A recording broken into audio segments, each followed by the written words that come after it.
If you're a creator looking to get paid directly by your audience, you've probably run into two big names, Patreon and Ko-fi. But which one actually gives you the better deal? Patreon is known for its membership model. Fans pay monthly for access to exclusive content, communities, and perks. It's great if you want a structured way to offer tiers and rewards. But the platform takes a cut, usually between 5% to 12%, plus payment processing fees.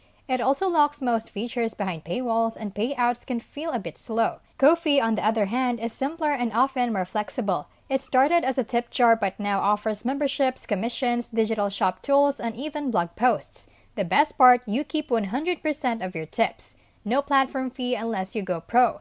And you can sell stuff or take donations without forcing people to make accounts. In short, Patreon is better if you need complex membership setups and long-term community tools. Ko-fi is better if you want low fees, faster payouts, and more control without monthly paywalls. And that's a wrap from How to Literally, where we keep things smart, simple, and scam-free. Catch you in the next one.